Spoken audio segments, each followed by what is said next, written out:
June, and I finally got a letter on the 23rd of October, marked confidential and private. There was absolutely nothing private in there and absolutely nothing confidential. And I'm curious about, and basically it was saying it couldn't answer certain of my questions because of, you know, difficulties in exposing various practices and so on. I just don't believe that some of my questions are not able to be answered by the Met. And I'll give you an example. Under which European or UK human rights and privacy laws do British undercover police operate when they're in the UK, other parts of the EU, or outside the EU? Surely you can tell me which bits of law. Do you mean you have the answer?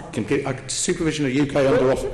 Why then was I blocked for months on things like I don't know. Supervision of UK officers when they're working abroad is jointly managed by the relevant law enforcement agency in whichever country they're working in and local judiciary in the country concerned. Why couldn't I have that answer back in June? I don't know. What is happening at the Met? That anything when undercover officers are mentioned, that they're, you know, it's automatically blocked. No, no, that's not fair. I went into some. No, I'm not saying. I went into some considerable detail with you last time I sat before you in relation to undercover officers. But there are. Well, I think you'll find that the detail was a little bit shaky at times. Oh right. I obviously was shaky then on some of the detail when I went. But you know, some of this area is restricted. And it is restricted. You've just given me that answer in public, in a meeting held in public, and yet I couldn't have it back in June. I still haven't had it. Well, apart from you, a letter this week told me I couldn't have that answer. If you're comfortable outside of here, I will take those issues away for you and find the ones that can be answered, and I will get them back to you within 7 days. I've got a list. I'll give it to you. Thank you. It does seem to me that, all right, this is a topical issue. There's going to be a lot of problems in the future, presumably on this. But you did say last week that criminal misconduct or any of the processes would happen if officers engaged in criminal acts, and that you said that the last meeting, but it's a matter of public record that Mark Kennedy, who was operating for the British police, did commit acts, criminal acts abroad. I mean, in Germany in particular. You're asking me a level of detail. I'm not cited on individual operations that might have taken place overseas. My concern is that nobody knows what's going on, or if they do, they're certainly not telling us, and that officers who are, you know, exposed in this way. I mean, I have some sympathy for undercover officers because, of course, they don't only work with domestic extremists, i.e., what you would call, you know, what I call environmental activists, and you call domestic extremists. I mean, at times they are working with gangs and they're working with organised crime. Some very high-risk people. Very, very tough life, and I'm very sympathetic. But I think the processes in the Met are just not, you know, operating in a way that holds not only the officers themselves to account, but also the supervision of those officers. In relation to what's gone on around a particular deployment in Germany, for obvious reasons, I did refer last time to Operation Hearn, the Directorate of Professional Standards work that is looking at all of these. So I'm just going to have to be very, very careful that I don't stray into areas that might be looking at. Let me ask you again, is that report going to be, or is any of it going to be public? I don't know until we finish it. I genuinely don't know. I don't know what will be in there and what the scope will be when we've...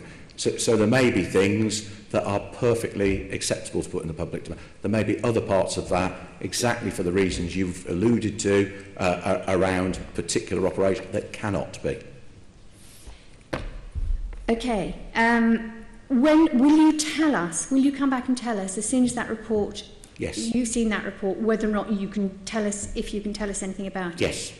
So you'll report back on that report. Do you have any idea when it's going to come out? It's going to be a long piece of work, as we discussed last time in terms of this. You know, you've asked a number of questions that go back to the era of SDS and some of those. That started in 1968. there is a wealth of data and information to look through. So I'm not going to commit to a timescale that I'm not sure I can keep yet. That's why the scoping work, the range of work's going on. Can you tell me then, since it started, presumably some, some information's come through, have you changed your processes? Yes. And how can you be confident that those processes are any better than the previous processes? Well, for a number of reasons. One, around learning the lessons from previous processes, but also the Office of the Surveillance Commissioner, now also as part of their review of covert policing activity, which takes place across police forces, looks at our use of covert human intelligence. So there's an oversight process that will look at that, and there is a lessons learned and a new guidance document that is there for how we run these. Sorry? Yeah, prompt. So what's MOTS's oversight on this? Are you getting any information? Are you getting any reports? In terms of specifically international deployment? No, I was thinking about deployment within Britain or Sorry, deployment? Sorry, I missed the question. Deployment, I'm more interested in deployment within Britain. It's an operational matter. I mean, it's not something that we would So you don't have any oversight of it? Who politically then has oversight of what the Met is doing on this? Well, because we don't get the answers, so who is actually getting any answers from the Met about what's going on? Can I say, when the Mark Kennedy case came to light, the NPA agreed that it would have oversight, and given that the MOPAC has taken over some of those functions, I would have thought that some of that oversight would have been dealt with. As we said previously, there will be oversight as part of our generic oversight. What you're asking is whether there are any specific arrangements around this. Not today. That doesn't mean that we will not develop them. We have a specific role around overseeing deployments, in that the Chief Executive has to sign off any application to government for that. But I couldn't speak to specific arrangements in terms of oversight around this particular area of activity, though of course it would be part of our broader oversight role.